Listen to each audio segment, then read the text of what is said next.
Okay, it's happening. Everybody stay calm. What's the Everybody procedure, stay calm. everyone? What's the procedure? Stay calm. Wait. Everybody calm down. Well, folks, it's happening. For the past year or so, there's been a lot of discussion online about game prices going up. If you're like me and you follow gaming news, you know that game budgets keep inflating year over year. They cost more to produce, both from a money perspective and a time perspective. Studios are sinking more resources than ever into games, yet somehow the traditional $70 game has stayed in place for about a decade, which has been made all the more surprising by the inflation in the general cost of living. Housing and groceries cost more than ever, and it only seems to be getting worse. And have you eaten out lately? Appetizers now cost what full meals used to. The past 5 years, inflation has gotten completely out of hand. So with all that said, it was just a matter of time until the gaming industry followed suit. Most people thought the first domino to drop would be GTA 6, a game with over $1 billion budget and has been a decade in the making. And I think the general gaming audience would have honestly been fine with that happening. GTA 6 is going to be a once-in-a-generation type of game, so if Rockstar wanted to charge a premium, I think it was more than justified. However, that is not how things played out. Mario Kart from Nintendo was the first ball to drop. They released it for a whopping $80 and there's been a ton of discourse around whether this is justified or not. Now let me just say, everyone values things differently, so some will say it isn't worth it and others will say it is. But what I want to point out is that there is some nuance to that price point. So I live in Canada, so I'll be talking Canadian dollars right now. So to get a Switch 2 bundle with Mario Kart World, it is $700. A Switch 2 on its own is $630. So this technically means that you're paying 70 Canadian dollars for Mario Kart World, or 50 US dollars, where you would pay 110 Canadian dollars or 80 US dollars to buy Mario Kart World outright. So you actually save $40 in Canada and $30 in the US buying the Mario Kart bundle. The reason I bring this up is because this was clearly a marketing strategy for Nintendo. Mario Kart World is by far the biggest draw on the Switch 2. It is one of the few, if not the only Switch 2 exclusive launch titles, so chances are, if you bought a Switch 2 in the month it came out, you were going to buy Mario Kart World anyways, and this is backed up by the data. In France, over 200,000 units were sold and more than 95% were with the Mario Kart World bundle.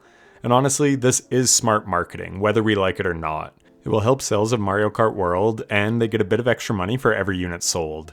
But again, most people buying a Switch were always going to buy Mario Kart World. It's a system seller. Hell, the reason I wanted a Switch 2 was simply for the new Mario Kart. That, and because I'm a content creator, so I wanted to make some videos on it.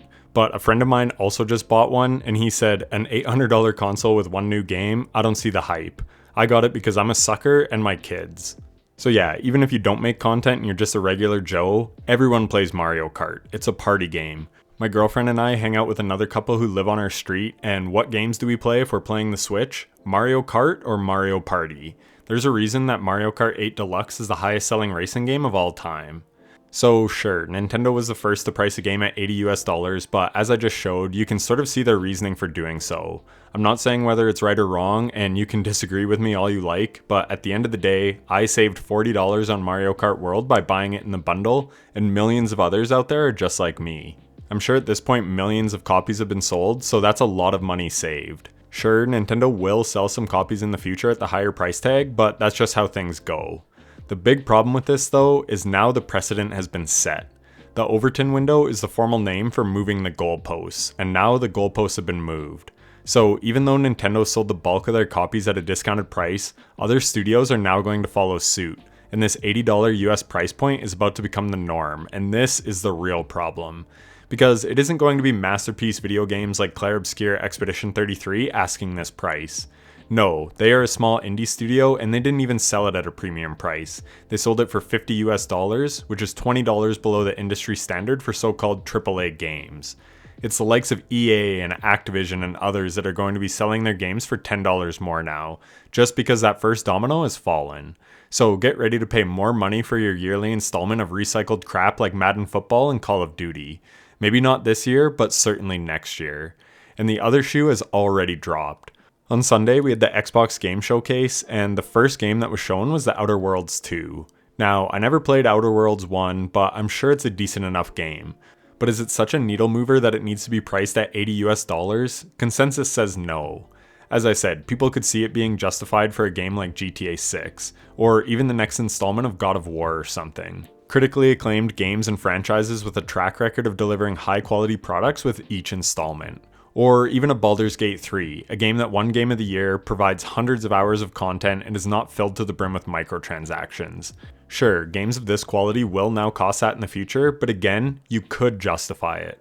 But that's not all it will be. The goalposts have been moved, and now you have random titles like Outer Worlds 2 costing $80, or a whopping $100 in Canada, or an outrageous $120 in Australia.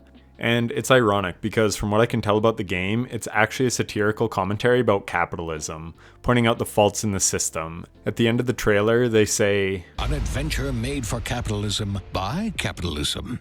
And in the start of the trailer, they talk about buying their way to victory and exploiting resources. We came to spread freedom and liberate resources for profit. They could stop us from stealing the Protectorate's brainwashing technology, which we need to improve our market share. Now, let's get out there and buy our way to victory. So the fact that this game is the first average-looking game to be priced at $80 is truly ironic. Honestly, maybe we do live in a simulation. But just like with Nintendo, Obsidian here has a bit of a marketing strategy at play as well. Outer Worlds 2 will release day one on Game Pass, so by jacking up the price, they're making it an even more enticing offer to get sucked into the Game Pass ecosystem. I'm not paying $80 for this game, I'll just buy it on Game Pass and pay only $15 a month, forever.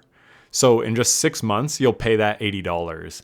But it's fine because you do get access to all the other games on Xbox Game Pass, and sure, I don't disagree that Game Pass is a wonderful value. For now.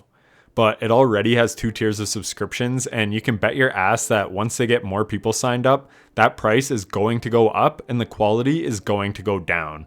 Just like Netflix, which I recently canceled after being subscribed to since 2012. Just like Uber, which has gone to shit. Or Airbnb. Or insert company here.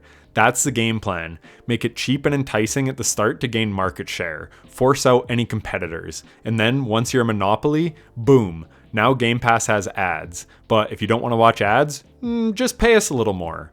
Not to mention, you don't even own these games. You just have access to them while you're subscribed. At least if you pay $80 at launch, you can go back and play that game in the future. Say you want to play Outer Wilds 2 10 years from now. Sure, you had to pay $80 at release, but now you can play the game whenever you want.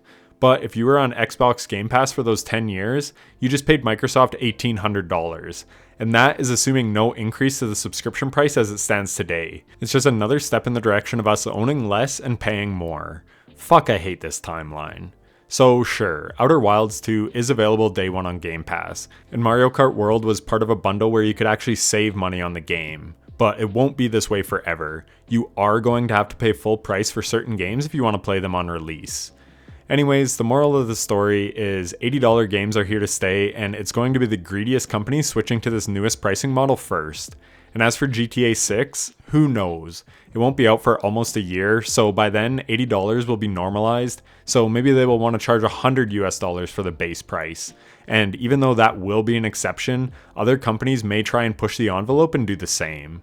But that's it. If you like this video, leave it a like and subscribe for more gaming news and reviews. I have a few video ideas cooked up for the Switch 2 and Mario Kart World, and I can't wait to make them.